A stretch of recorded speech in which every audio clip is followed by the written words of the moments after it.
morning. Happy Sunday, everyone. I'm Jennifer. I feel like I never introduce us. We never introduce ourselves. We just automatically assume that everybody knows who we are. There are the little like plates here that say our names, but I'm Jennifer. I'm Comics Mars, will break your heart. that comic girl. Comic girl. This is so weird. It is. I want to stop. I just want to it feels very cringy. Anyways, it's Sunday. We're here to talk about comic books and comic book accessories. Do you know what today is? Ironically enough. Today is, let me see here. It's the 25th of September. Earth, Wind, and Fire reminded me a couple days ago that it was the 21st of September, but they didn't release any follow-ups about the 25th, so I don't know. Today is National Comic Book Day. What the fuck? How did I not know that it was National Comic Book Day? I literally found out like 15 minutes before we went live, so I was like, let me go to the show's Twitter and be like, okay, for National Comic Book Day, you should celebrate with the Casual Comics crew. So happy National Comic Book Day, everybody. Not to be confused with Free Comic Book Day or Batman Day or whatever other days that the industry decides to make up because they can. Or Fall Comic Oktoberfest. Yeah. Any of those. Okay, well, you know what? I'm just going to start over. Hey, friends. How's it going today? Happy Sunday. If you didn't know, it's National Comic Book Day. Very cool. That's cool to know. It was a week this last week. How was your week? You have a good one? It's been a slow week. It's been kind of an week. The weather changed dramatically. It went from being 80 degrees one day to being like 50. Yeah. And I'm like, oh, my body does not like this sudden dramatic shift in weather. Don't get me wrong. I am a fall spooky bitch and I love cool weather. But to go from one end of the spectrum to another, it really wears on your body and you don't even think about it. It really does. And, once again, spooky bitch, it's Halloween all year round. But I can't escape that I'm a Florida girl. And I know that my body needs sunlight, even though I'm pale as shit. I know that my body needs sunlight to activate my Florida powers. So here in the Pacific Northwest, we'll go 2-3 weeks with no sunlight, where it'll just be cloudy or rainy for 2-3 weeks. And so I've been trying to soak up a little bit of sun. And I know that the weather, it's starting to change. I'm starting to see the leaves change, the crisp fall weather. But I also know that right around the corner is that season where I always have to wear a rain jacket, and that I'm not going to see the sun for a little bit. But I'm kind of ready for it. Have you had any pumpkin spice lattes? Have you done that? Listen, I'm a spooky girl, but I'm not a basic spooky girl, okay? There is not a single ounce of pumpkin in my diet. I'm more of that maple fall harvest type of person. I don't do pumpkin. Pumpkin's gross to me. I've had 10 pumpkin spice lattes already. Of course you have. Well, okay, so here's the thing is I'm trying to not do as much coffee. I'm trying to do decaf stuff. So I've actually been doing a dirty chai latte with pumpkin. So it would be, I don't know what you'd call that, a dirty fall horror latte. Is that what? Anyways, that's what I've been having. That's what you've been having. I'm ready for it. I'm ready for the apple cider. I'm ready for the pumpkin. I'm ready for soup. I'm ready for chili. It is soup season. It is soup season. So anyways, it's Sunday. It's National Comic Book Day. I'm going to say hello to a couple people in the chat, and then we'll talk about some news. We'll talk about shows, and then we'll actually talk about comics. So, hello to Niall. Hello, everyone. Hello, Joram. Hello, ladies. All chat howdy. Let us talk about good books. Tune in live. We're going to talk about good books and bad books. There's some good books and bad books. Good books and bad books. Violent books. Yeah. Consensual sense slots. I like comics. Will break your heart. I like comics. Will break your heart too. And our friend Rob, hello, good afternoon, Jennifer and Mars. They did a show last night. Our friend of the channel, Dan, was on their show last night. It was pretty cool. It went for 4 hours. Did I lose you? I think I completely just died on my half. It's fine. I can hear you. Cool. If you can't hear me. No, I can hear you. Okay, I'm here. If anyone missed what I had to say, Rob, friend of the show, did a show last night with our friend Dan. You should check them out. They're really cool. Our friend Carrie, hello, who also does a ton of shows and who's also amazing. So you should go check her channel out as well. Our friend Actual Dracula, good afternoon. It's still morning here on the West Coast. Let's see here. Manic23, happy Books with Pictures Day. Actually, I'll be headed over to Books with Pictures a little bit later. So that was, it was a week is definitely a way to describe it. Let's go violence. Hello, ladies. Yes. New comic book day. Modern Lit. My friend Melcher. Hello. Where I'm at went from triple digits for over 2 weeks straight and then dropped for a couple days, then went back to the 90s. It sucks. Yeah. Oof. It's always bad when they give you a tease and then they just take it away from you. Yeah. I don't like this edging crap. Just kidding. Don't Google that. Jen, are you okay? Why are you denying yourself that wonderful nectar coffee? Listen, I love coffee. I love coffee so much.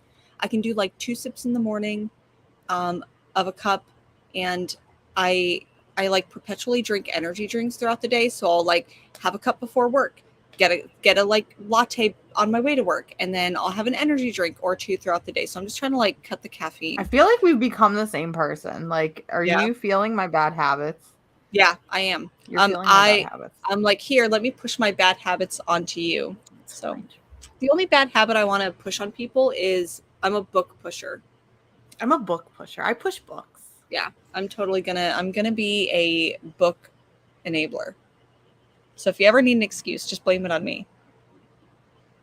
And hello to Aggressively Relaxing. It's National what day now? National Comic Book Day. Hello to my friend Scott. How are you doing today? Let's see here. I think that's everybody. All right. There wasn't a lot of news, but there's a little bit of news. What's going on in comic book land? So unfortunately, we're starting off with, I guess, a bit violence, sadness, whatever you want to take it. So last month we got the debut of Paper Girls on Amazon Prime, beloved book by Brian K. Vaughan and Cliff Chang, published by Image Comics. Yes, you should be reading it. I'm actually rereading this book. It's kind of funny. I'm rereading / catching up because I never actually finished Paper Girls. Yeah, I know. William, did you stop that? I think I stopped at either 3 or 4. I can't remember. Okay. So I got halfway through it, and I've recently checked out all the books, so I've been rereading it because my Paper Girls books have mysteriously gone missing. But I guess it doesn't matter because Paper Girls has been canceled, and I'm going to be honest. I didn't think it was going to get a second season to begin with because it suffers the Brian K. Vaughan curse of only ever getting 1 season. Yeah. But also because, I don't know about you, but I watched that first episode of Paper Girls, had little desire to keep going with it because it felt like they jammed the first trade into the first episode. So I'm like, yeah, okay, so we're just going to run the whole series in 1 season, but I guess that's not the case. Yeah. That, and I think it, like you had mentioned previously before the show even came out, you're like, hey, I'm really excited about Paper Girls. I should be hearing more about it. No marketing. There was no marketing for it. So I think that it maybe suffered from that a little bit. It also, for me, it wasn't colorful enough. Like, it was way too dark. I felt like they were whispering. And to me, those are, I don't want to say they're easy changes to make because I know that a lot goes into producing stuff. And Matt Wilson illustrated book. This should be the most colorful shit known to man. I want it so oversaturated it makes my eyes bleed. Yeah. Like, it just doesn't make any sense. And I keep seeing people try to make the defensive claim of, oh, it's on Amazon Prime, so that's probably why it suffered. But can I just give y'all a little train of thought? Because The Boys, which is also a comic book adaptation, probably one of the best comics, like comic to TV shows right now, even though it's drastically different from the source material. Do not read that book. Watch the TV show instead. Trust me, I've saved your life for it. Just a few moments ago, we were like, we push books. Any excuse to read or buy a book. I do not push The Boys by any means. Do not buy this book. Do not buy this book. That's like the one and only time we'll be like, don't buy this book. Okay. Don't buy this book. But like The Boys is so incredibly successful right now. I feel like it's beloved by both critics and fans.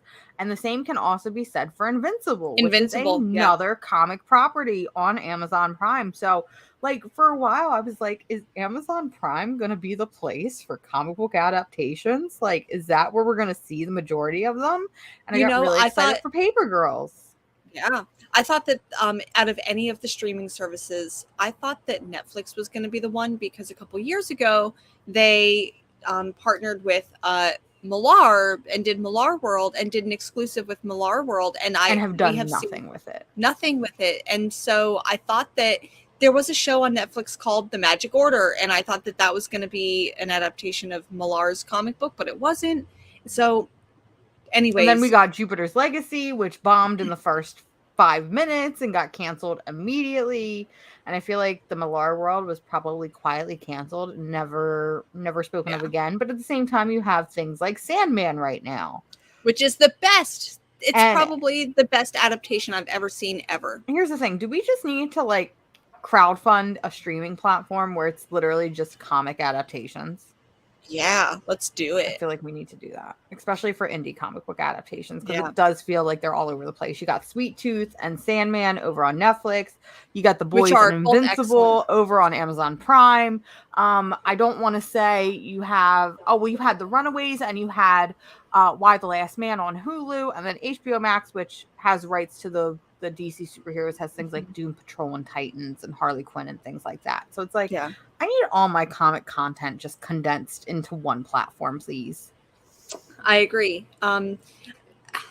Disney Plus, I feel like that's like separate because it's Disney, it's the MCU, it's its own thing. I feel like HBO Max and Disney Plus, I feel like, are two separate things. Agreed. Now we're talking about Paper Girls and it being like not renewed for a second season. It's kind of depressing. I get it. I would almost love to see a bad second season than not see a second season at all. But what it made me think of, which really broke my heart, this was the comic book thing that broke my heart this week, was that it made me realize I don't want to see Saga adapted. Because if it suffers from the Brian K. Vaughan curse, where Why the Last Man wasn't that great, in my opinion. See, I liked Why the Last Man. I never finished it, but and I don't know why I didn't finish it. I think I was in the middle of like moving, but I remember really, really enjoying Why the Last Man, and then hearing that got canceled was weird because it felt like the perfect adaptation for a mainstream audience. Yeah. But I agree. I don't know. I feel like I'm a little different on my Saga standpoint, because I've always said that if Saga does get adapted, the only way that it can be adapted is if it's animated. That is the only way that I would accept it. I am not a big fan of animated shows, so I feel like I would just want to vomit.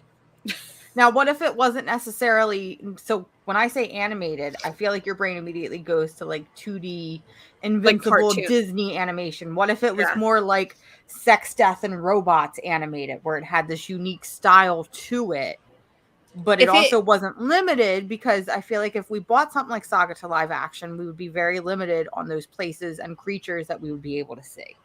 I think that it would definitely, I think that I would like to see human actors doing the thing for Saga, even though it'd be incredibly hard. So maybe take the team of people who did Avatar and the team of people who did Sandman, put them together in a room, let them fight it out. See who comes out on top. And then whoever comes out on top from both sides gets to do the Saga adaptation. Mm-hmm. So it's always sad when we see a comic book adaptation canceled, but I hope that means that there's another one right around the corner. We've had rumors for years of things like God Country being adapted, things like Stray Dogs being adapted, and things like that. So I feel like when one door closes, another one opens. It's just a shame that it had to be on something like Paper Girls, which I feel like has been so influential to comics within the past decade. But that being said, comics took an incredibly big shift this week with the announcement that Dark Horse would be stopping its partnership with Diamond Distributors and would now be shifting to work with Penguin and Random House, which already has big heavy hitters like IDW and Marvel Comics working under it. And this is huge because for 20 something years, Diamond has been the exclusive distributor for all comics. I believe it's like from 1997 to like 2021, it was the exclusive distributor for all comics. And then once the pandemic hit, we saw like DC Comics break off and DC, distribute with Scout. Lunar and Universal. We saw Marvel break off with Penguin and Random House. And for the first time, it's projected in June 2023. For the first time, it's projected that Diamond will no longer be the biggest distributor of comics, that now it's actually going to be Penguin and Random House. And I feel like this is both good and bad, because now Diamond no longer has the monopoly. With Diamond having the monopoly and having this infamous, and at this point it almost feels rumored because nobody's been able to surface it, 100-year contract, Diamond can't get away with the things that they were doing. Diamond was literally just throwing their books into boxes, delivering empty-handed, because they knew comic book retailers didn't have anybody else to go to. But now when you have things like Penguin and Random House, who unfortunately aren't delivering their comics in the best state either. Yeah, You know, it kind of gives people more options, but at the same time, now you have these retailers which already have such small, minuscule margins. They are now forced to split those margins and profits between 3 different distributors now, and it kind of takes a toll on them. And, you know, you're right. So in previous years where Diamond is kind of like this middle person between the publisher and the comic book shop, where they're like, we'll handle the logistics of getting your comic books to you. Like, I can tell you from working at a comic book shop several years ago that, like, Diamond isn't like great. Diamond isn't great to work with. You have your like individual reps, and it's like if Diamond didn't deliver something, under-delivered something got damaged, it was maybe a little bit hard to like get a hold of them, or, you know, get your money back, whatever it may be. But so you had like these representatives who would help you whether they would or not. You're right, like stuff would not get delivered correctly, damaged. And then during the pandemic, DC split from them, and I was mad. I'm like, DC, what the fuck are you doing? Like, now is not the time to split from Diamond. And at the beginning of the pandemic, like in April and May, June, July of 2020, I honestly thought, I'm like, is this the end of the comic book industry? Is this the end of the comic book shop? I think as a world, we're going to ultimately get back to normal, and we could discuss what that actually means at a later time. But this isn't the time to do this, hit these comic book shops in this way. But then it's like, well, Diamond, you're not that great anyways. I don't know if they've improved very much at all with how they handle things. But I don't want this to be a blow to the comic book industry as a whole. Mm-hmm. So, but it sounds like moving to Random House, right? Penguin. Mm-hmm. Yeah. It sounds like they've been pretty reliable so far, but we'll see. And for the most part, what a lot of people don't realize, like for example with Dark Horse, they were already the distributor for their books and graphic novels to direct retailers. So when we say direct retailers, we're talking things like Amazon, Barnes and Nobles, things like that, your big booksellers. And the same could be said with a lot of other companies. Is Penguin and Random House have still, you know, they're still part of it. They're just now branching farther into those individual comic book shops. But the response from Diamond was kind of hilarious and sad, because apparently the CEO of Diamond, you know, put out a press release that, you know, another comic publisher is leaving their folds, and their response was, well, it's not like Dark Horse ever cracked into the top 10 anyway. And that to me is like, Jesus Christ. Like, it's like, hey, Diamond, were you hanging out with Oni Press in terms of how to do your PR? Because you don't do that. Wow.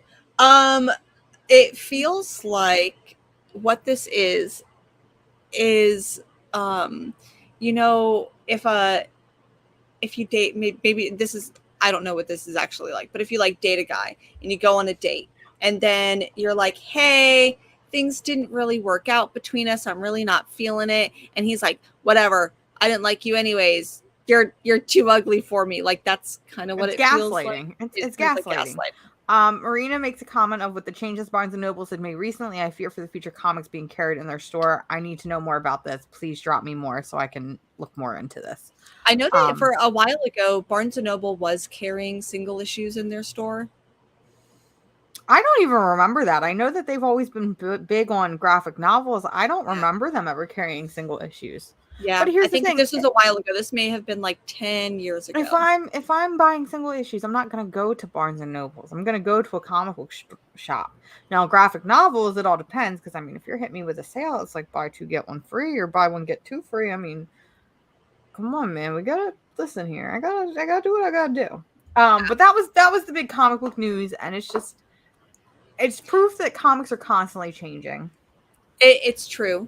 But I have to say for everyone, like the only type of speculation that I'm going to do is like, how can I speculate that benefits you as a reader, right? Mm-hmm. And what I would say is that if this news affects you, if you're like, oh, how is this going to affect me? Pre-order your books. Yeah. Pre-order your books. Make sure that you have a pull list if you can at your local comic book shop. Make sure that you pre-order your books. Let your comic book shop know what books you want so they can order them. They can have them for you. And Scott brings up a good point that could be that in 5 years, almost no one will be buying single issues. And that is a conversation. I know we've mentioned it. We've mentioned it a couple times on this show that the comic book industry is changing. And I know there's a lot of big creators out there that have had the same conversation. I know I've had the same conversation because it's like, you know, there's a lot of things where I'm like, I'd rather read it once it's compiled into a full trade. You know, we're part of this new culture where it's binge first. And we want everything at once. We need that instant gratification. And listen, I'm heavily to blame for a lot of that. I need that instant gratification. But at the same time, I'm also like, but what about my variant covers? And what about my filing cabinet? What about my variant covers? Like, I would like more covers, please.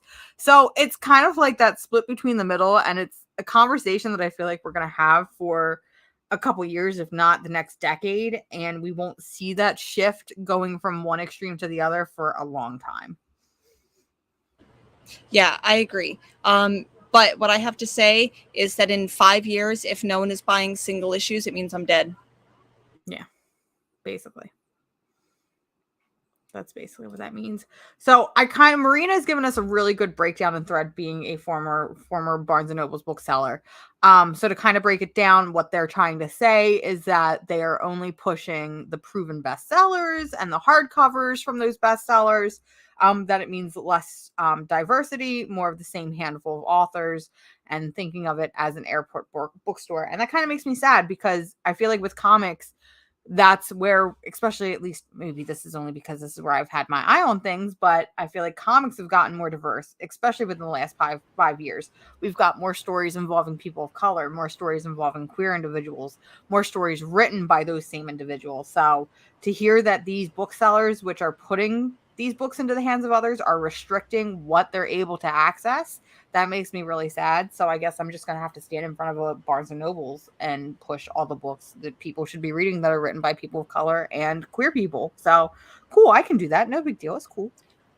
Sorry. I had to step away for just a second, but are you referring to the lawsuit?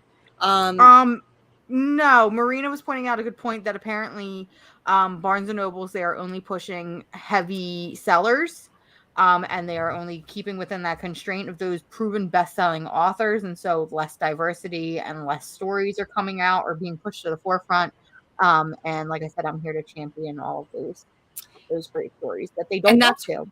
That's why we're here, is because even if a bookseller is not selling you the book, and even if, I don't know how it works, right? Like I don't work at a bookstore, but from what I imagine from how most of the rest of the industry works is that those publishers will have contracts with bookstores that say, these are the books that you have to display on your end caps. These are the books that you have to make sure that you see the cover and not just, shelved.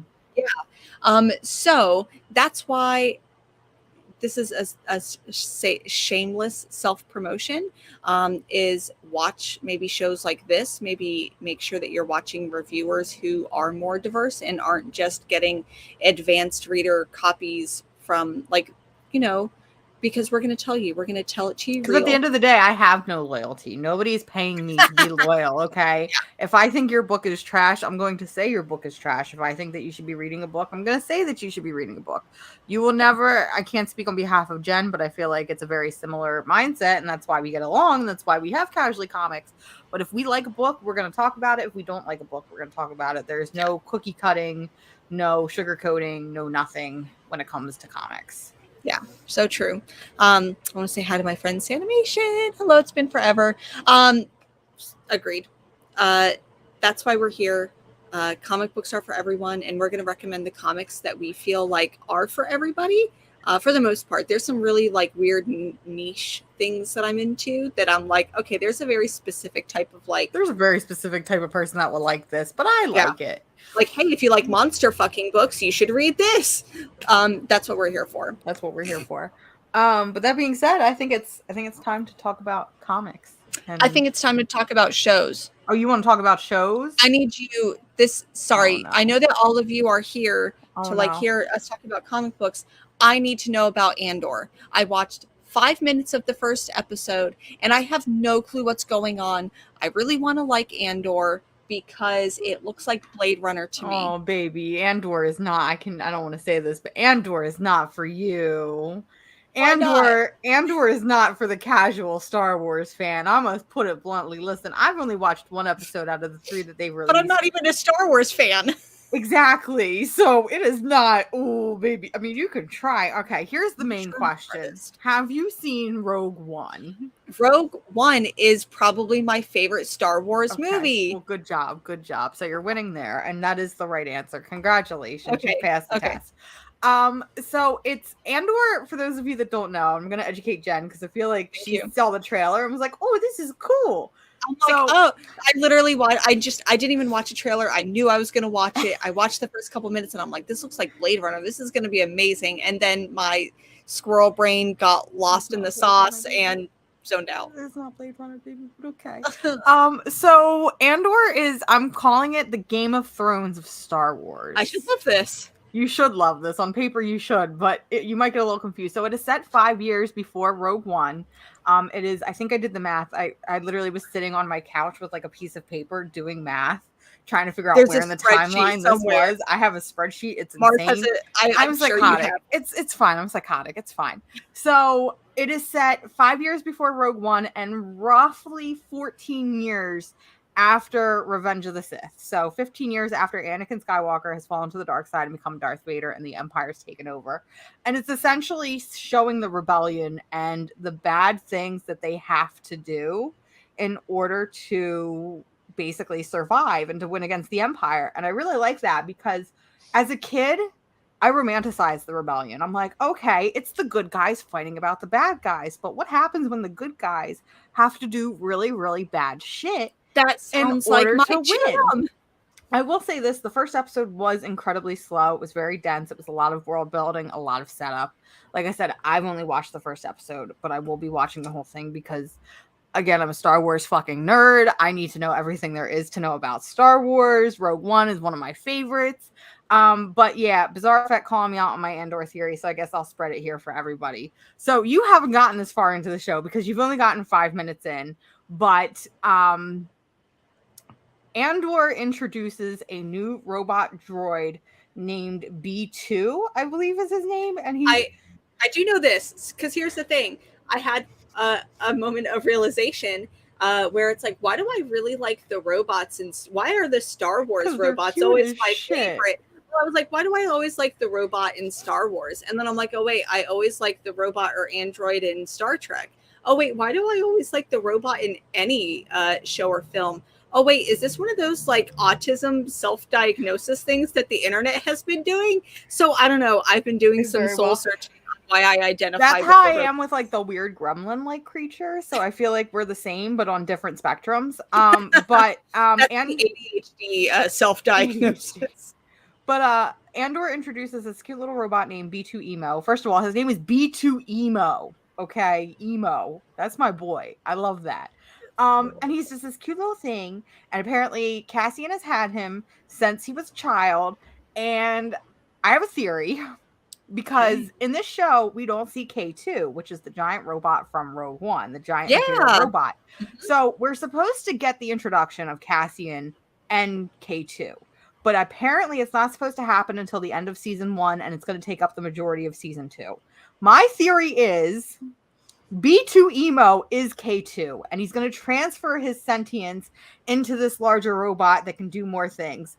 If that is the case, I'm going to fling myself from a building because it's going to make K2's death in Rogue One so much more depressing. So, all right, here we go, guys. So this is how big of a Star Wars nerd I am.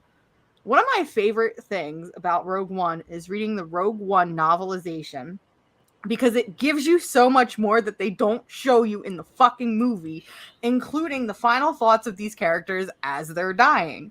When K2 dies in the book, he runs a simulation in his head trying to find out all the ways that Cassian can possibly survive and get off world. He realizes that there is literally a 0% chance of this happening. So in his final moments of life, K2 runs an alternate scenario, breaking all protocol against his programming, in which he finds a scenario that Cassian and Jyn make it off-world and live until they're old.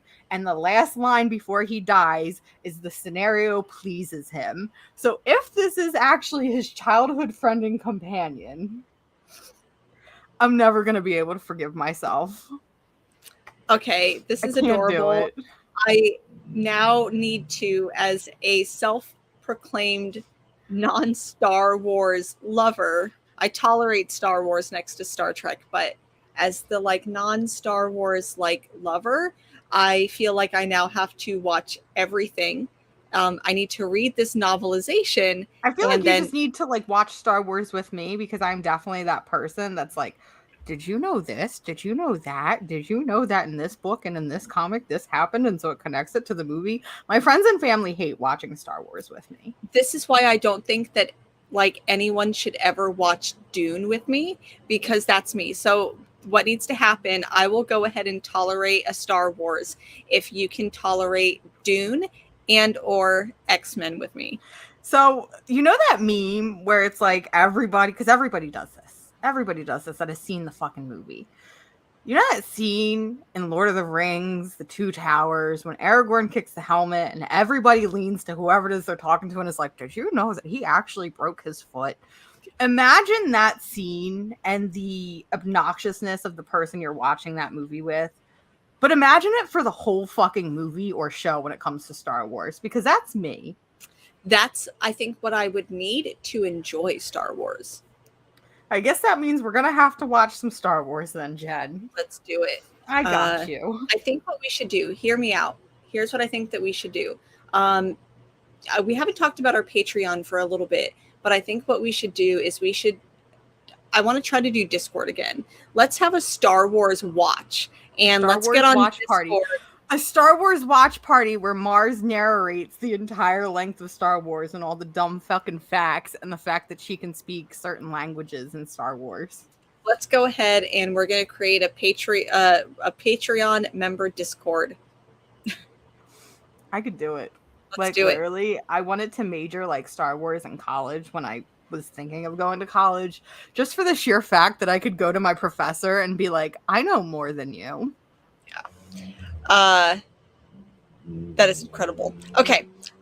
Well, we're going to have a Star Wars watch party where Mars explains Star Wars. Let's do a Star Wars. Do you know what's even better is when I drunk explain Star Wars. That's you're not my friend, and I think you've actually been on the receiving end of this, where you've gotten videos of me watching. It's usually specifically Star Wars Episode 3 when I'm really, really drunk, and I just send videos of me crying and laughing and lusting and just name any emotion, and I probably feel that during Star Wars. It's fine. Okay, let's do it. Any other movies, news, anything like that? She-Hulk just continues to be... She-Hulk continues to be the best thing ever created. I don't know what more you want from me. I think my favorite thing about She-Hulk is that the fandom continuously shows their ass And so the writer's room is like, we can predict what you're going to say and how you're going to react before you even do it.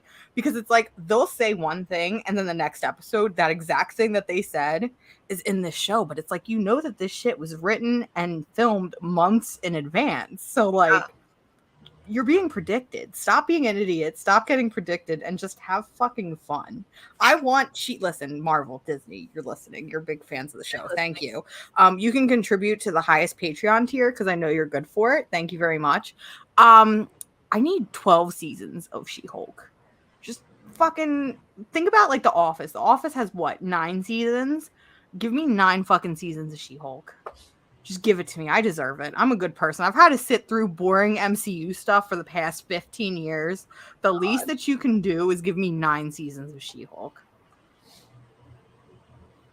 I want that for Miss Marvel. But I love She-Hulk, so I would also 100%. 9 seasons. 9 seasons. Only 9 seasons.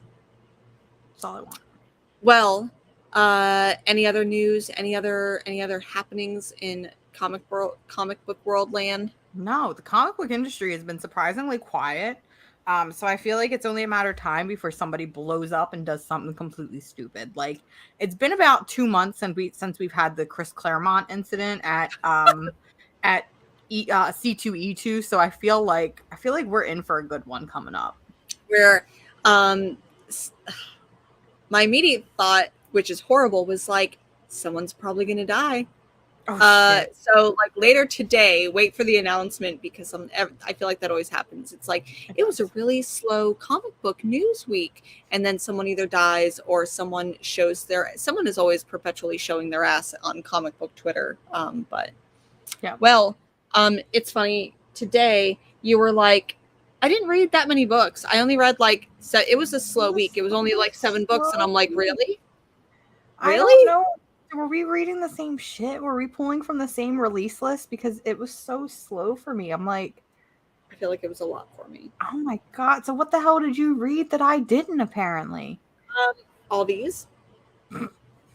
Now, how many of those are variants?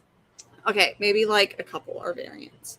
And a couple I didn't read. So listen, I really, really love my X-Men. I love this girl right here. Yeah, Destiny. But have you been reading Judgment? You have not been reading Judgment. I haven't been reading any of this. I haven't been reading any of the Axe stuff. I just need to read it all at once. So sure, I bought this, didn't read it. I did hear a theory about Judgment Day. I'm not reading Judgment Day because fuck Marvel crossover events. I refuse to do it. And it's written by Kieran Gillian, so it's going to be really, really fucking dense.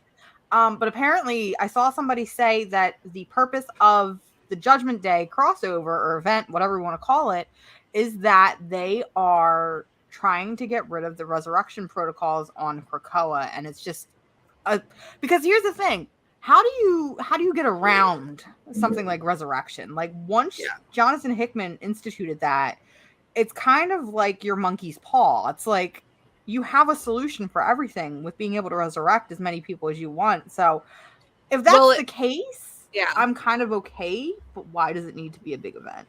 Well, at first, because it was Krakoa is for mutants. We're only going to allow the protocols for mutants. We're only going to allow them for some mutants. Some of them don't get it.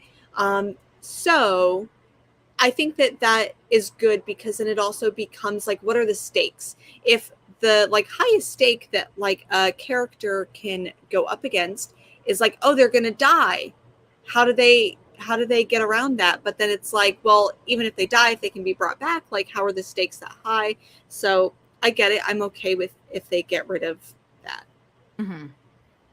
So I do want to read the Judgment Day, the Avengers, X-Men, Eternals, Axe thing, but it's a lot. There's a lot of stuff, and I just need to read it all at once. I didn't read it because I haven't been catching up, but I did buy this cover of New Mutants because it is my girl Angela or Magic. I don't know how I feel about her costume. I don't like it. So Magic looks weird in any color that's not black or possibly crimson or red. I don't know how to feel. But I really love her. So there was a couple things, and Exterminators had a couple of variant covers, so I didn't read those. But I did read most of the other stuff. So. Chat, you get to tell us every single week. You get to tell us in the comments whether you want us to start off with indie, whether you want us to start off with Marvel, or whether you want us to start off with DC. So type in the comment what you want us to start off with for the week. I had mostly indies this week. I had like I have 2 Marvel books and like 2 DC books. I have 2 Marvels and 1 DC. Who am I? And they were the complete. You and I didn't really read the same Marvel books. No, we didn't. So we're being hit right off the bat with indie. So I think we got to go with indie. Okay, I've got a lot of indie. What did you read? What did you read that I didn't read? Inspire me. Okay, I'm going to go through some of these. I did pick up Vanish by Donny Cates and Ryan Stegman. I really like this cover by Daniel Warren Johnson, and I feel like that's the nicest thing I can say about this book. You read that book? I tried to read it. Listen, I saw it. I saw it. I knew it was by Ryan Stegman and Donny Cates. I knew it was like a Spawn knockoff, essentially. And I was like, I'm going to treat myself and not read something that's going to make me hate myself. Did you read it? No, I didn't read it. Okay. I didn't care for it. I think that it's interesting. Donny Cates is doing some world building here that I think could be a good world. But I know that you wouldn't like it because it's so heavy and dense. Like it's a lot of action. It feels like this was a property that maybe Donny Cates wanted to pitch to Marvel or DC, specifically DC, because it feels a little bit grittier, and they just didn't take. This little dude also reminds me of Robin, the way that they're drawn. I didn't love it. I'm obviously not going to go back to it. Did anyone else in the chat read this and like it? I think it's funny because like I knew this book was coming out. This book has been teased for a while. Donny Cates and Ryan Stegman have been like nonstop. It's going to outsell Spawn. It's going to outsell this and that. And it's going to be the next big thing for 2022. We're going to take home all these awards. And part of me is like, I feel like you're joking, but at the same time, part of me feels like with their egos, and I'm going to lump Ryan Stegman is the majority of the ego in this, but I feel like Donny Cates used to be the bad boy. I mean, Donny Cates is the bad boy of comics, but he was like the cinnamon roll bad boy of comics. But I feel like he's gotten worse within the past year or two, and I'm not a fan of the man he's becoming. I feel like he's getting too big for his own good, and the ego is starting to sink in. So if this book was supposed to be the next big thing, if this book was supposed to be the next Something is Killing the Children, which I think is what I saw, why is no one talking about it? I think there's a reason, and I think it's because it introduces a lot of ideas, but it doesn't execute on them. It's trying to be this like blend of sci-fi and fantasy. There's this, from what I remember from it, there's this kid who lived in this one world. They get maybe transported to another world where they are now the villain instead of a hero. But there's honestly so much. Like, I feel like Donny Cates had a fever dream and was like, I need to do all of these things and put it into the first issue. It's just, there's so much going on. I didn't enjoy it, but I feel like there's someone out there who will really, really like this, but it wasn't for me. And that's okay. If it wasn't for you, it wasn't for you. And I knew this book wasn't going to be for me, so I feel like that's why I didn't even make an attempt. Yeah, it does look like our friend E-Man actually really enjoyed it. The art was great, but it's Donnie loves the drunk, estranged protagonist. I agree. The protagonist in this felt like they were trying to be a bad boy in the way that Rick Remender writes his main characters as like shitty people who deserve a redeeming arc. Yeah, I didn't like it. I couldn't connect with it. I'm glad someone liked it, and E-Man, I'm glad it was you. Thank you. Another book that I read, which was kind of disappointing, was Asa the Barbed, and it was a really good book until I got to about page, I don't know, I think it's page 12. Mm-hmm. There was an issue with the printing of this book where we get letters, and then there was a printing mistake where all of a sudden the letters stopped showing up. Huh. So they're going to be reprinting this with the letters whenever the second issue comes out. So the rest of the book, and who is that published? Who is that published by? So we know from Scout that they usually publish their first issue 1 month, and then 3 months later they publish their second issue. So it makes me really sad because I liked the beginning of this book, but I have no clue what's really going on because there was no letters, no talk bubbles, no speech bubbles. See, I feel like if that was me, if I was reading this book, I'd be like, huh, it's supposed to be a silent issue. And then I would just attempt to go through it. I feel like I wouldn't even reconsider if it was a printing error, but that's a pretty big printing error. Like, we always see people talk about like misprints where it's like, oh, they printed a page of issue 2 in issue 1, and I feel like, okay, yeah, that's kind of a big deal. But like, yeah, with Jenny Zero, yeah, it's kind of a big deal. But like, you could still read the book or like a line through it, and okay, I can still read the book. But this, to make a comic completely unreadable, that's interesting. That's all I'm gonna say. Yeah, it stinks because the artwork's really beautiful. I think that this deserves better, but anyways, it happens. Mistakes happen. So Scout is going to go ahead and re-release issue 1, do new printings at the same time issue 2 comes out. So, you know, maybe it's a happy thing because I'll actually get to finish the first issue and then immediately read the second issue. I really liked this so far. So, anyways, did you get a chance to read Action Journalism? I did not. Who published that? Oni. I missed out. I feel like I didn't like a lot of books this week. This is one that I didn't also like. There is this girl who works for a newspaper, and she ends up taking the news story of the alien invasion and like goes into space. It sounds like it should be really fun, but I just didn't connect with it. I should really like this book, and I didn't. I'm sorry. Sounds like it's one of those. It sounds like it's one of those cases where a book is way too. It should be fun and quirky and kind of weird, and it ends up being just average. Yeah. Anyways, I liked it, but I didn't like it. I'm sorry. I should have. Womp womp womp. Okay. I feel like I've just talked about a lot of stuff. What was the book that you read? So I'll talk a book that I read that I know you didn't read, and that was The Deadliest Bouquet #2 from Image Comics. This one is by Erica Schulz, and I was like, all right, I'm going to give issue 2 a chance because we talked about issue 1. We said we didn't vibe with issue 1. Yeah. There was a lot of really weird stuff about it. It's about 3 girls who find out that their mother has died. Turns out the girls have been like trained by their mother. They buried their dad. They're now being interviewed to try to figure out who killed their mom. And I know that our biggest complaint was it felt like it was written very much by like a man. But it's not. It's written by a woman. And it's weird because issue 2 continues that.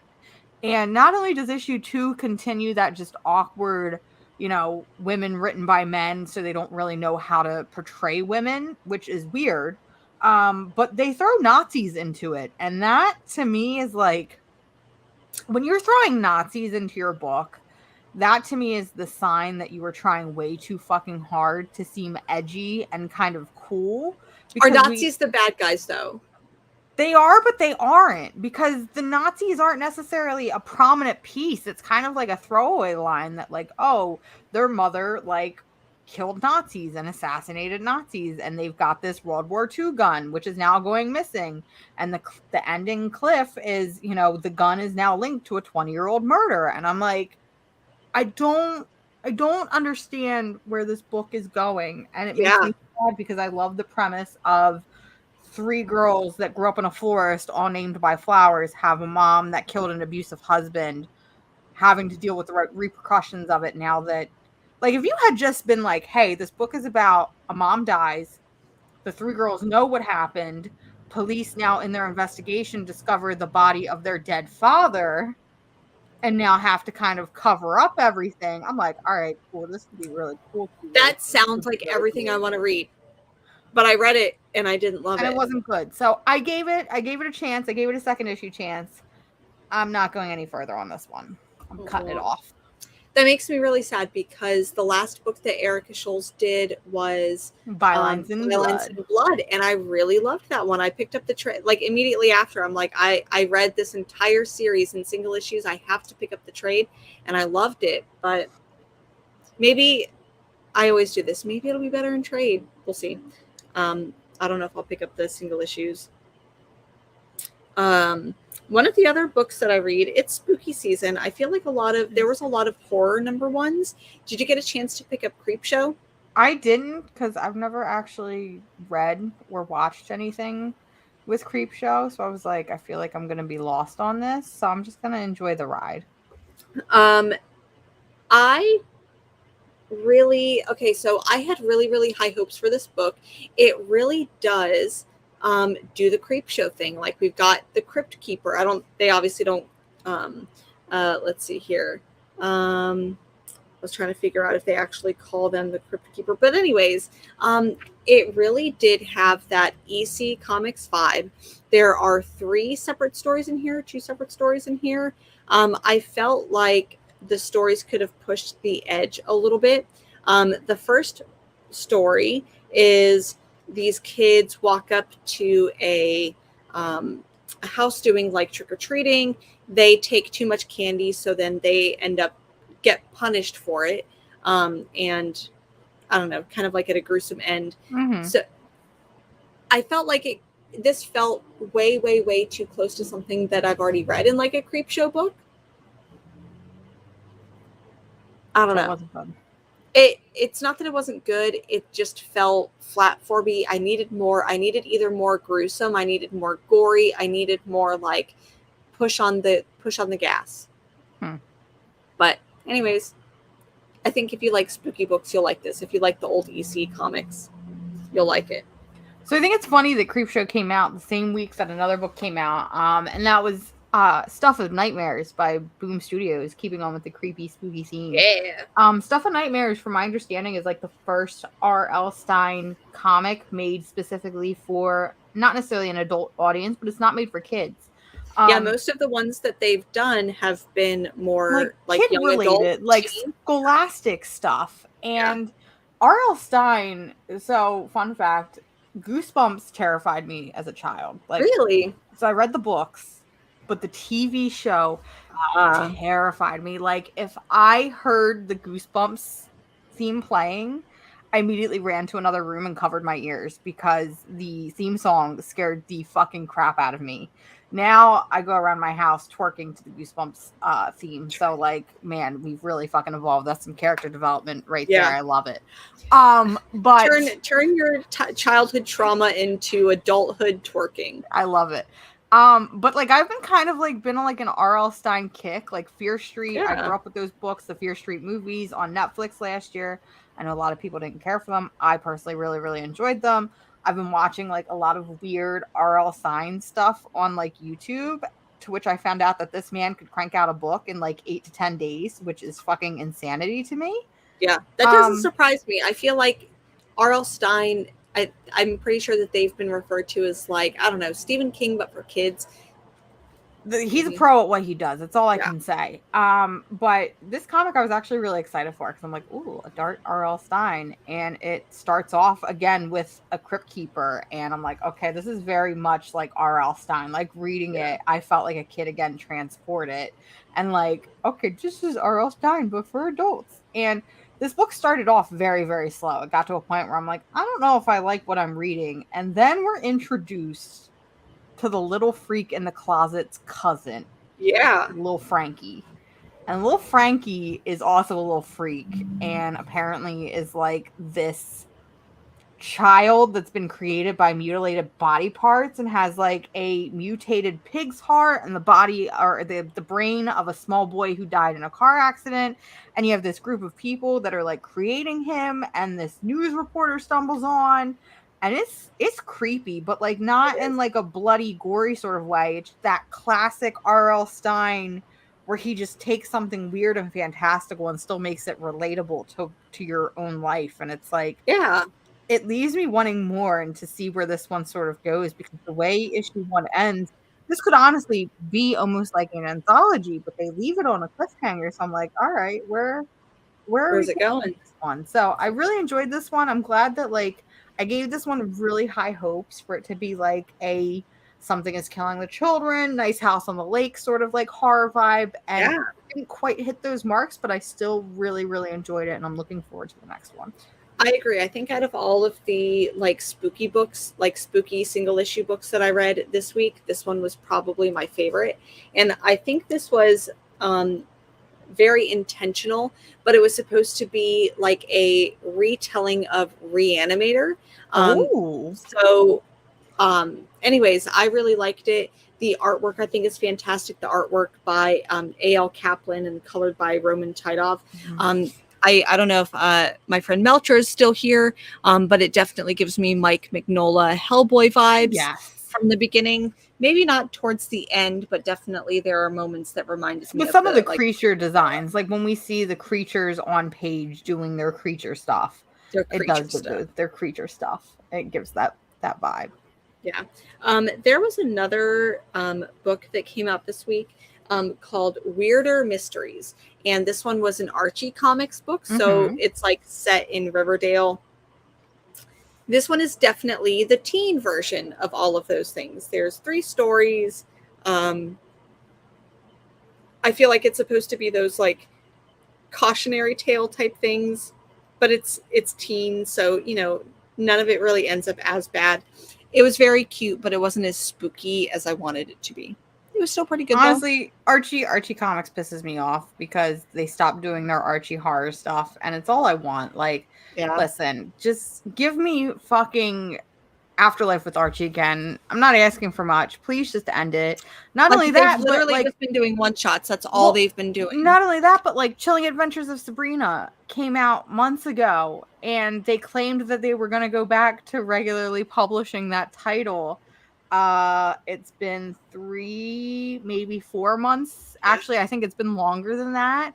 And we still don't have another issue of Chilling Adventures of Sabrina. Like, listen, y'all need me bust in and take over, because I feel like when we had the Archie horror line, and this was like they were publishing books like Vampirella, Jughead the Hunger, we had Blossom 666, Afterlife with Archie, Chilling Adventures.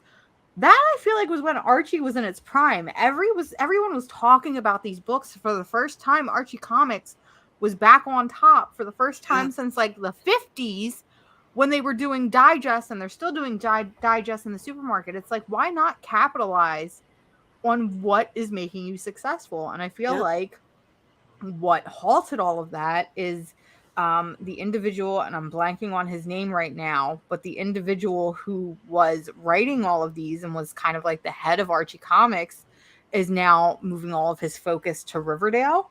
So I'm like, I don't think we're going to get good comics until Riverdale finally just offs itself and dies. Riverdale is one of those like CW type shows that I'm just like, I don't know. They're not. Carrie says she hasn't read Sabrina, but she watched various shows. Listen, please read Chilling Adventures of Sabrina. Please read Blossom 666. Please read what I personally think is the best. And I feel like I'm the outlier of this, but I think Afterlife with Archie is better than Chilling Adventures of Sabrina. This is a house divided, because for me it's Chilling Adventures of Sabrina. Hashtag hear me out. Afterlife with Archie has an entire issue dedicated to Josie and the Pussycats being vampire queens, going through history and murdering those that have wronged them. There you go. That's why Afterlife with Archie is the best. I mean, among other reasons. Okay. Were there any other indie books that you read? I've got maybe 6, 7. I have 3 more indie books. Like I said, I feel like I didn't read that much this week. It was weird. Okay, I'm going to go through some of the ones that I read that I know you didn't read. So Eternus by Scout Comics is actually a book that was co-written by an actor, Andy Serkis. Another one? This one was actually pretty good. It takes some Greek Roman But is Andy Serkis in the book? That's what I need to know. No, there is no Okay. Andy. That's Okay. one thing that I do like. Is Okay, that so it's Andy really- Serkis is pulling a Patton Oswalt. Okay, Yeah. you get a pass on that one. Continue. I really enjoyed it. I think for people who like, I wouldn't necessarily say it's a kid's book, but I think that if you want like Lore Olympus, but maybe more serious, maybe this is the book for you. So who published this? Because like Scout. I'm looking at the covers right now, and it's Medusa everywhere, and I want to know why I was not informed. Yeah. Because Medusa is my girl. What is going on? It's now the Luna portion of the show, y'all. Luna, I tried to kick him off earlier, but he made his way back up here. Sorry. It is the Luna portion of the show. So Eternus is... Yeah, I'm mad. I'm looking at this now, and I'm kind of mad I didn't get this. It was really enjoyable. I feel like it updates some like tropes of Roman mythology, blends the like gods as well as some of the citizens. And plus this cover is just so beautiful. Like I want that tattooed on me. Big theme. Big mood. So I really enjoyed it. I think that you should pick it up. I think it's somewhere in our press release stuff somewhere. So another one that I've been reading that I know, I don't think that you liked the first issue, but I really, really enjoyed it. Rogues Gallery issue number 3 came out. This story is about an actress who is in this like MCU type film. She's been in this franchise for a really long time. You can tell that she really loves the comics and the source material. Fans hate her. They don't think that she deserves the role, whatever. She quits the show. People have said that they're going to go and rob her. They don't think that she deserves some of the comic book memorabilia that she has invested in.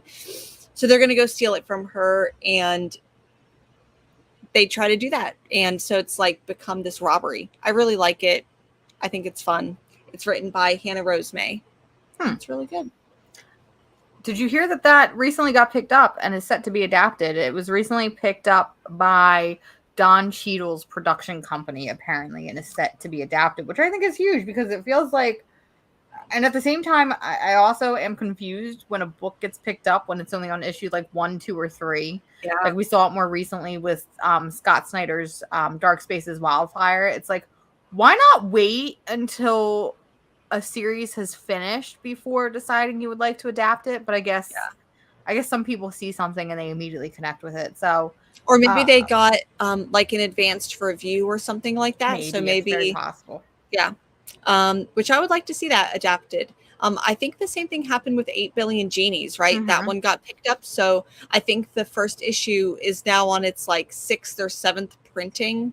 Now here's the thing. All of these things keep getting picked up. But where are they? Because like God Country got picked up. I'm still waiting for that. We Live by Aftershock Comics got picked up. I'm still waiting for that. Like, if you're going to take something, do something with it. Don't just hoard it like a fucking dragon. Yeah. Give it to me. I think I deserve it. Especially if it's been a year. Like, I feel like it's been over a year for some of these things. Just do it. Just do it.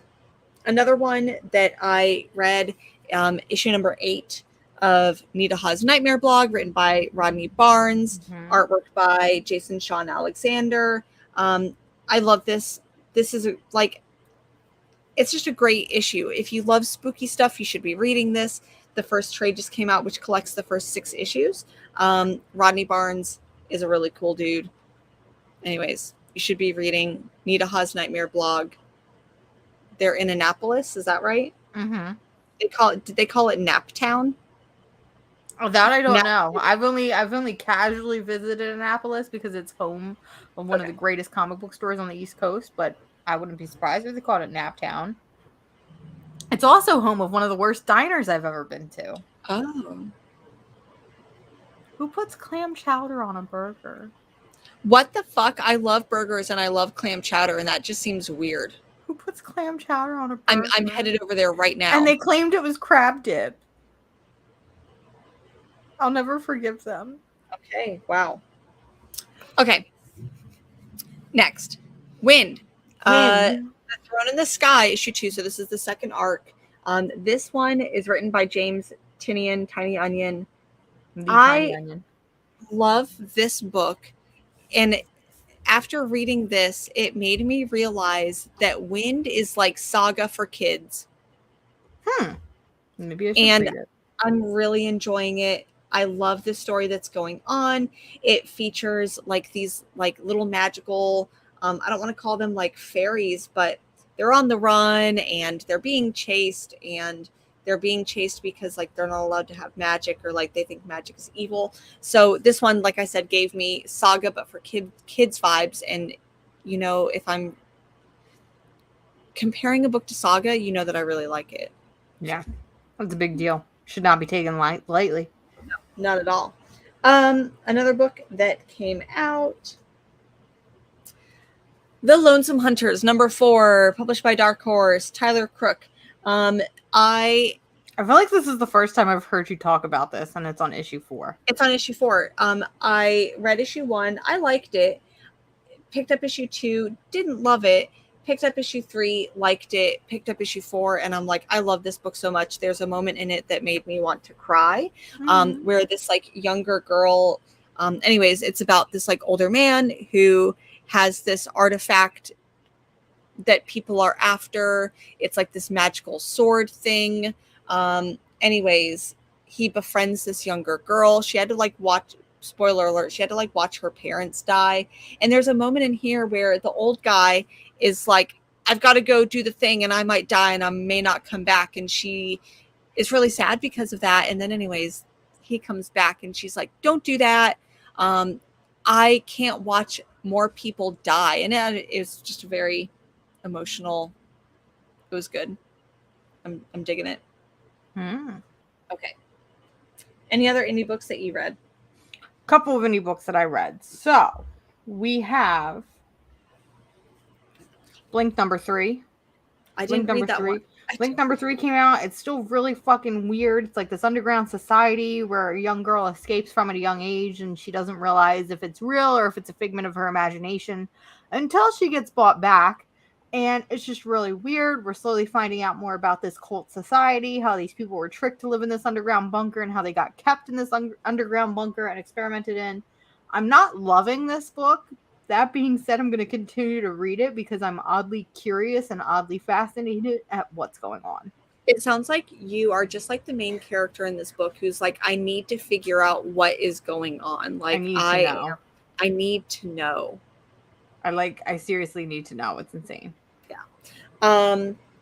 I'm going to have to pick that one up by trade because I think I missed the second issue or didn't read the second issue, and then I didn't pick up the third. And that was kind of crazy release schedule because I feel like we just talked about issue 2 like last week. And even though we did 3 weeks, I feel like it was in the last week. So I don't know. It's really weird. Did you get a chance? The only other book that I have is Crashing number 1 from IDW. Yes, I did. Part of their like new push to do creator owned stories versus just their like their what's what I'm looking for, like properties and things like that. So it started with Scott Snyder's Dark Spaces Wildfire, continued with True Cult by Liana Congas, and is now doing Crashing number 1. And I wanted to like this book. I feel like it starts off with a really cool fucking premise. It's like this hospital where they're not supposed to treat superheroes, but then a superhero comes in, so they have to treat him anyway, and they have to treat a couple other people that are also supes. And you get this really cool established world of, you know, superheroes exist, but people don't really care for the superheroes because, you know, people are going into these hospitals because they're involved in the collateral damage. And I'm like, okay, that's kind of a cool concept. It kind of reminds me of The Ward, which we saw from Dark Horse Comics, where it's a hospital setting, but they treat fantasy creatures and characters. Well, this could be really interesting. And then the book kind of does a 360. It kind of takes a darker tone. It devolves into this story where we're following a nurse who's an addict, and she goes to get her fix, and apparently she claims she's clean, but she's still on drugs, and she goes and she has to perform this surgery for this like crime boss who she's in debt to, because if she doesn't, he's going to kill her husband and her family and her friends. And I'm like, I had to do a double take because I felt like I was reading two totally different books and I did not care for it. I agree, because I was like, where I want to learn more maybe about the superheroes a little bit, even though I'll be the first one to tell you, like, I'm in superhero fatigue where I'm just like, I couldn't give a shit about most superheroes. Like, I feel like I've heard all of those stories before. But that being said, I really wanted to like this book. And the reason why I like it, but I don't feel like I loved it, was because it reminded me a lot of The Ward, which is like the fantasy version of this, as opposed to like the superhero version. I think that we'll maybe get more into the superhero aspect of this book in following issues. So we'll see. I agree. I feel like I'm kind of in a mixed bag with this one. It wasn't bad. I feel like it was too closely related to a book I've already read. So maybe I need to remove myself from it, go back to it when the second issue comes out, and then see if I still really like it. I could agree to that. I'm really surprised that you didn't get this book. Questicide number 5 came out. I liked the first issue, but I feel like I don't know, I kind of fell off the rails with that one, and I feel like that's one I'm just going to trade wait. Yeah. This ends the arc. I hope that they do more because I really liked it. I liked the ending. It was really fun. It was very heartfelt. It's basically about this guy who owns a bar. They have been doing like quests, and then like I feel like they're basically like they retired, so they did this bar, and it's where like all of the people who are on quests kind of like meet up. I really liked it. It was really cute. I feel like I liked this more than I'm liking the current arc of Barbaric. I can attest to that. Because Barbaric has gotten very weird lately. It has. Anyways, so this ends the first arc. I hope we see more. I hope people pick up the first volume when it comes out, because it was really good. It's written by, I should probably say who it was written by. Brian Shermer is the writer. Elena Gogau is the artist. Rebecca Nalty is the colorist. And World Designs is the letterer. Okay. Tiger's Tongue, issue number 3 came out. Still a really solid series. I really like it. That's all I got to say about that. That's all I got to say. Last indie book that I have on my list, Ice Cream Man. It follows a guy who is in rehab. It does the Ice Cream Man thing where he's going through this like self-discovery, and he's like, oh shit, I really hurt my family by being an addict, and then is kind of haunted by that and haunted by the other people who are in rehab with him. There's a lot of callbacks to previous issues, but once again, with every issue of Ice Cream Man, it's a horror anthology. Each issue is self-contained. You do not need to have read the other ones to read this one, but there are some like things that you'll catch. And I like the MC Escher cover here. Okay. I've got some Marvel. I've got some DC. Chat, tell us. Do you want us to do one of the 2 books that we have for Marvel or one of the 2 books that we have for DC? Or do you have a preference, Mars? I only read one DC book, so I feel like maybe we should just get that one out of the way. Okay, we're going to do DC first. I have a feeling I know which one it is. Of course you do. Because it's the one we always read. Nightwing 96. Alright, I just gotta come out of the gate swinging with this one. So, the internet needs to calm the fuck down when it comes to Nightwing right now. Because there's been a lot of shit going on, and this particular issue kind of lit the match almost. I feel like the flame actually no, let me reiterate that. The flame has been stoked for quite a while, and it has finally fucking ignited with issue 96. And some of y'all should not be allowed to have access to the fucking internet. That's all I'm gonna say. So go touch grass, as the kids would say. Go touch grass, as the kids would say. So this issue of Nightwing was solid. It was very good. It was a conclusive end to an arc. We get to see this magnificent standoff between Blockbuster and Nightwing, and it was revealed in the last issue that, you know, Dick Grayson's identity is revealed to Blockbuster. They get into this huge fight, and it's pretty good. It's pretty rad. We get this really cool conversation because Barbara Gordon reveals to a bunch of the villains that are on his payroll that, hey, he owns the prison system, and he's the reason why your life has been made a living hell. And I really fucking like shit like that. I love that Tom Taylor continuously takes political stands in his fucking comic books, and I think that's why he's one of my favorite writers. But this issue kind of solidified the relationship between Dick Grayson and Barbara Gordon. We've kind of been seeing it like since the beginning of this run, since Tom Taylor and Bruno Redondo have taken over. But this issue is really what solidified it, confirmed it. Apparently, there's rumors that Tom Taylor wants to do a wedding at some point, which I think would be really, I'm cool with that. And I also love the fact that he kind of calls out Dan Didio in this issue and is like, hey, you deserve to be happy. Like, you don't have to be like Batman. And I'm like, listen, okay, so I love this issue. I love Nightwing. I would normally never be reading any Bat adjacent book if it wasn't for Tom Taylor. My issue with this freaking book is that Batwoman is in it for all of 2 panels, and it makes me so mad because she's in the background. And okay, history lesson: Batwoman by Greg Rucka, J.H. Williams III. Best run, so good, right? They didn't let Batwoman marry because superheroes can't be happy. Superheroes in Gotham, more specifically, cannot be happy. Superheroes in Gotham cannot be happy. I get it. They're in Bloodhaven now, whatever. So we just need Tom Taylor to write a Batwoman story, and we'll get our redemption back. But here's my thing, is that Batwoman is literally in the background here, and Babs and Nightwing have this really cute moment where they're like, maybe we can get married. Maybe we can be happy together. And I just imagine throughout that whole thing where they're like kissing and smooching that Batwoman is there like, what?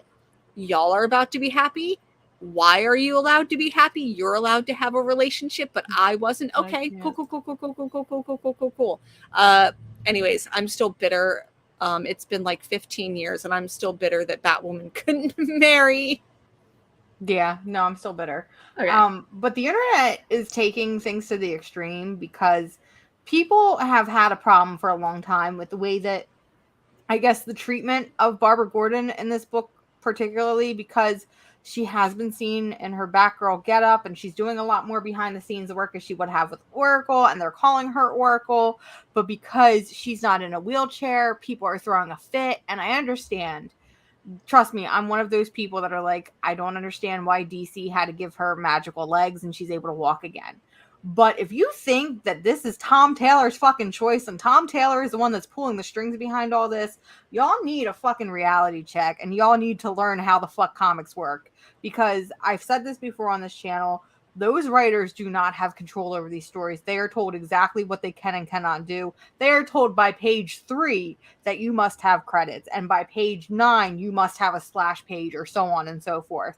There is only so much that these people can do. So when I see people actively attacking comic book creators and telling them to kill themselves and bullying them off of the fucking internet because you don't like a way that a character is portrayed, because you don't like the fact that this character is smooching on this character, it pisses me the fuck off. Listen, I will stand here on my channel and my platform and I will say that I'm going to fight Brian Azzarello in a Denny's parking lot at 3 a.m. That being said, I'm not here telling the man straight to his face. I'm not here bullying him off the fucking internet. I'm here criticizing him and I'm here critiquing him for the shit that he's written that he has control for. I'm just going to go on an hour-long rant about how Brian Azzarello shouldn't be writing women comics. That is a critique, but when you're not happy that this character is in love with this character just because it does not portray what you want, it's fucking bullshit, and I'm over it. And like I said, we need to restrict the children's access to Twitter because it's the children that are doing this. And it honestly comes down to these people that claim that they read the comics. They obviously don't read the comics because they're not able to provide any sources for their criticisms and what has been wronged by them except for what they're fucking reading. And touch grass. That's my PSA for the day. I just, Tom Taylor posting shit and like wanting to leave Twitter because of the way people are treating him, because of the way people are treating Bruno Redondo. Y'all, we've been blessed with the best fucking Nightwing run ever created. Probably one of the best fucking comics that DC has ever done. And yet y'all are mad about this? You're mad about who he's kissing? Grow up. I'm sorry. Okay. That's my rant. Hashtag hear me out. I do kind of want to bully Tom Taylor a little bit for, I don't know, not getting Batwoman to marry. I don't know. That's not his decision, Jen, and we know this. It should be. Anyways, it's still really good. Let Tom Taylor be the creative officer of DC Comics. Well, apparently he's the only one that knows what he's doing over there. Well, apparently Tom Taylor has done a contract with DC now. He is exclusive. He's been exclusive for about a year now, but I need him to be. I thought it was more recent. No, I need him to be at the top. I need him making the decisions. He's not been exclusive there. For a year now, he's been doing like a couple things at Marvel. He did the last book he did at Marvel was Dark Ages. That was his last book. But that wasn't a year ago. It was damn near a year ago. Okay. I think it ended in like November, December. Did it? No, it had to be sooner than that. It was more recent. It ended in like May. Anyways. Well, either way, that was his last thing, and the only reason why he was allowed to finish that was because it was like ongoing. It was ongoing when he wrote the contract or when he signed the contract, so they allowed him to finish that with Marvel. Well, I'm excited that he's at DC. I do want him doing all the things. He's doing a really good job. For DC, there were only 2 other books. What did you read? Okay, I didn't finish either of them, so I don't know if like it counts. But Catwoman, I'm just not. I skimmed through it because the cover looked a little scandalous, and I wanted to see if they banged, and they didn't bang, so I didn't read it. Yeah, that's my review. Mars, that's the editors. They don't get to choose whether they bang or not. But I'm not attacking anybody for them not banging. I'm attacking the editors. Let all the characters boink. Let them boink. Let Catwoman be in her polyamorous dream state. Let her be in her slut era. I mean, I think that she's always been in her slut era, but the other book that came out was the Harley Quinn 30-year anniversary. I skimmed through it. This is the part where I announced that I hate Harley Quinn. That being said, Carrie. That being said, so it did just get announced that I can't remember what specific issue that they're taking over, but Teenie Howard, who's writing Catwoman, and Sweeney Boo are taking over the Harley Quinn role. And listen, that's an artist I might have to read the book for, because Sweeney Boo on a book like Harley Quinn, her style, it's perfect. Like that would be the thing to make me want to read a Harley Quinn book. Congratulations. I agree. And it's going to be gay apparently. So congratulations to both of you. Double down. Yeah. I feel like Harley Quinn is a character that I love. I've been liking her redemption era this like past decade. Mm-hmm. But I don't know. She's just not a character for me. I don't like what male characters did to Harley Quinn, and I'm still bitter about that. What male characters, how male writers, how they portrayed Harley Quinn. But anyways. I can't get over the fact that the creators, do I say this? I should say this. Ew. So maybe this is why I don't like Harley Quinn. I think maybe because years ago, a statement came out from Bruce Timm and Paul Dini where they were claiming that Harley Quinn was essentially like their daughter. And I'm like, okay, I get that. You create this character, like it's kind of like your kid. You watch your kid grow and evolve and become something fucking huge and a staple of society. But then Bruce Timm made a comment that he said he wanted to fuck Harley Quinn. And I'm like, but this is your child that you would like to boink. And I feel like once I read that interview or whatever it was, I can't remember what it was. I feel like, and I think that's why I don't like Bruce Timm anymore. Oh, because I saw that and I was like, you're like cringe. Way to ruin my childhood, quite literally. Quite literally. Quite literally. Wow. So I feel like that's the whole, like, I don't know, Oedipus thing, where instead of wanting to fuck your mom, like they just want to like fuck their, I don't know. I feel like creation. Yeah, that's weird. I don't. It's kind of weird. That is weird. Okay, that was it for DC for me. Very uneventful for DC. Very uneventful. And I feel bad. There's only going to be 2 books for Marvel. And I also have 2 books for Marvel, but we have 2 different books for Marvel. So I feel like we should start with the 2 different ones and end on the same one. Okay. For me, it was issue 4 of Iron Cat. I've actually really been liking this series. I forgot that you were reading that. I've actually really been liking this series. I think it's been pretty fun. But this book, it's issue 1 started off with like Tony Stark's suit gets stolen, and that's kind of like where it goes. This particular issue was really, really heavy on Tony Stark and Iron Man, so I didn't like this issue as much, but I'm still overall really liking the series. I think it's really fun. It's making me like this character when I've never really been interested in them. And anyways, I'm digging it. It's weird. It's weird. Okay. What's yours that I didn't read? So my book, my 2 Marvel books are X-Men books. I didn't read the X-Men book. One of them I didn't read. I read X-Men Unlimited, X-Men Green #2. We talked about this one last month. It was originally a Marvel Unlimited digital exclusive, and it's now being bought to print. And when I read the first issue, I was like, this is exactly what an X-Men book should be. So it follows the story of Nature Girl. She sees a sea turtle wash up on the beach who is dead by strangulation from a plastic shopping bag. She decides that she's going to leave Krakoa and basically go on a mission to kill people so that way she can heal the earth. Very much Poison Ivy energy. And I'm like, all right, I'm here for this. I love this. I'm here for you. Wolverine gets involved. She ends up getting a dog. It was fun. I just really enjoyed it. The dialogue was great. But I'm going to be honest, I didn't even realize that this was supposed to be a second issue.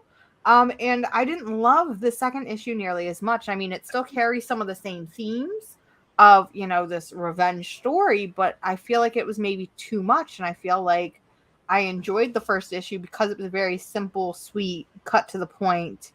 We're here, to do what we're going to do. And I feel like that could almost be a self-contained story in issue 1, it sounds like. I feel like that's what it was supposed to be. And then you get issue 2 and it was completely different. It felt really weird to me. I still enjoyed it. I still really liked the concept of Nature Girl.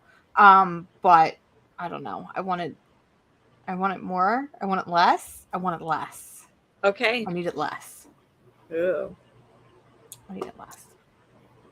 Well, what was the book that we both read?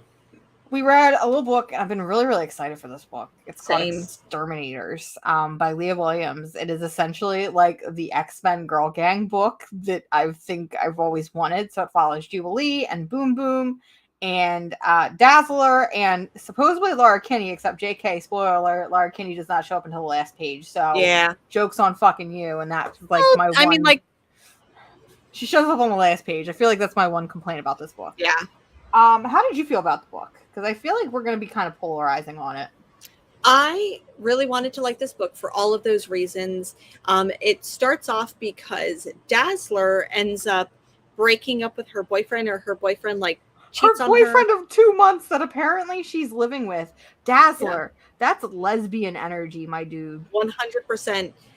So she gets broken up with, or she breaks up with this guy. She throws all of his shit out. And so then she calls up Jubilee, and Boom Boom is basically like, hey, ladies, let's go out and get drinks at a karaoke bar, which of course Dazzler would be like, let's go to a karaoke bar. So they go and they get drunk and have fun.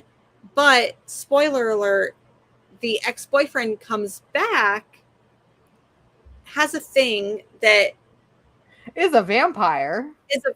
He had an amulet or something that didn't let her realize that he was a vampire.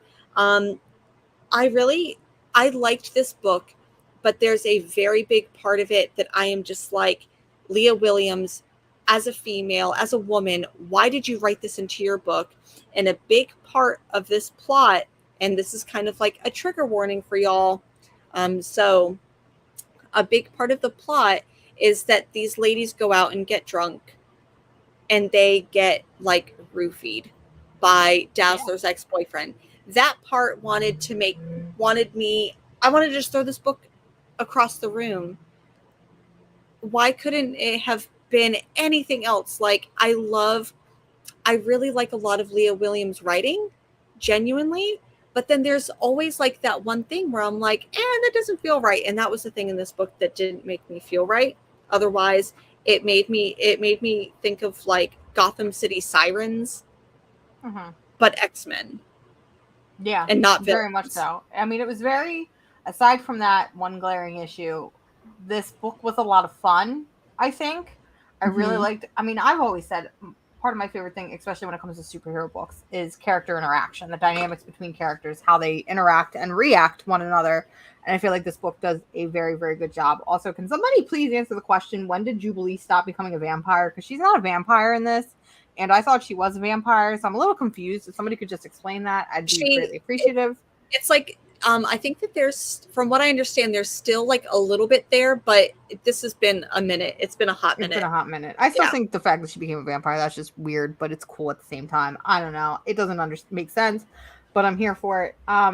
But I really like these characters. I love the dynamic between Boom Boom and Dazzler and Jubilee. I love some of the dialogue. Like, there's a scene where Dazzler calls Jubilee after she finds out about her boyfriend cheating, and she's like, hey, what are you doing? And Jubilee answers with, my fucking best, okay? And I love shit like that, but then it gets a little too internet lingo heavy, a little bit too memey in some areas, a little bit too Gen Z, and like, there's especially when Boom Boom comes along, it definitely feels, she brings that energy. It's too much. You know, it'd be okay if maybe Boom Boom was the Gen Z character and Boom Boom was the one saying a lot of this shit. There's one line where they're talking about let's go to therapy, and like, I wanted to say haha, but at this point it's the end of the book where I've gotten so many of these millennial jokes that I'm kind of burnt out on the joke. It's not funny to me anymore. It's more cringy, but I still really, really fucking enjoyed this book. That being said, this book is not going to be for everybody. I'm going to be honest. I'm surprised that the internet is not already attacking the hell out of this book, because I could easily see grown men that are incels being like, well, X-Men don't talk like that. And women don't talk like that. Where it's like, yes, they fucking do. You've just never met a woman. Congratulations for announcing that to the world. But like, I don't know. I like this book. I think it's fun. I think my one complaint, other than, you know, what you pointed out in a very well done job, is I feel like this book is missing somebody. I can tell you who it's missing. Do you know? Is it the same person that I think is missing? Magic would fit in. Magic needs to be in this book, because I feel like the idea of like these girls getting drunk, these girls causing a ruckus, causing problems. Magic's like that surefire pick where I feel like one of the reasons I connected with her was after the whole Dawn of X era. They kind of turned Magic into this drunken, hit first, talk later sort of bad girl attitude that she's I resonated so sassy with. And I love how sassy Magic is, and I feel like she's missing. If she was part of the group that Dazzler had called when she was breaking up with her boyfriend, if Magic was the first person that she called instead of Jubilee, Magic would have been like, let's go destroy this man's life. Yeah. Let's go be a menace to society. Which I love. Part of me is hoping that like maybe she shows up at some point as like a special appearance. I think she will. That being said, I'm not going to get too attached to this book, because I've got a feeling a cancellation is going to come quick on this damn book. And when it does, it's going to make me very, very sad. I'm hoping I'm wrong. I'm hoping this book thrives. And I feel like if this book can kind of find its tone, kind of figure out, you know, we don't have to put a joke on every fucking panel, because it's not even every page. It's every panel. There's a joke. I feel like if it can find that tone, like balance, balance and tone, it's kind of like, I don't want to say this, but it's kind of like Thor: Love and Thunder, where if it can kind of find its tone, it could be like the perfect book. I don't know. I think I really like it because we don't see a lot of books like this from Marvel. And it's like me grasping at like fucking air because I'm like, please give me something fun and lighthearted that I can turn my brain off and enjoy. It very much gives me like West Coast Avengers energy. Yeah. Yep. And that's what I've missed from Marvel. Because when I started reading Marvel, it was those types of books that I latched onto. Books like West Coast, books like Hawkeye. You know, make comics fun again. Ooh, I agree. I think this book is trying. I think it's almost there. I'm definitely gonna try to hold on to the net, like, and keep up with the next issue because I did enjoy. Oh, 100%. Yeah, I did. I'm hesitant to say that this was my favorite book of the week, but to be fair, the bar was very average, very mid, as the kids would say. It was a very mid bar. So the fact that this was on the other side of the bar, it's a lot to say, but at the same time, not a lot to say. And that sounds bad. That being said, read the book, pick up the book, make your own informative decision. I think that this is one of those moments where I'm like, I'm critiquey because I do care about this book and because I do want it to succeed. We'll put it that way. I love that. That's exactly it. I'm like you said, I'm still going to pick up the next issue. So that's all the comic books that I have. I didn't pick up too many. I did pick up just a casual Action Comics #1. Just a casual Action Comics #1. Just Facsimile. Displayed, no bag, no board, no nothing. Yeah, just absolutely raw dogging that Action Comics. Yeah. Facsimile edition. So I thought that was pretty cool. I would never have read this book or picked this book up otherwise because it's probably the most expensive. It is the most expensive book in the world ever. Even like a panel from this book would cost thousands of dollars. Even a tiny shred of this book would cost thousands of dollars. But the facsimile edition came out this week, so I picked up a copy. Okay. Well, that's all I have. Thank you, everyone, for being here. I hope you all celebrate National Comic Book Day. Read some comics. Read some comics. I'm going to go to my local comic book shop and say hello, say howdy to them. And maybe I'll get some waffles. I don't know. Waffles sound good. Buy some waffles. Well, thank you all so much for being here. We love you. Take care of yourself. Drink some water. Take some deep breaths. And we'll see you next week. Bye. Bye.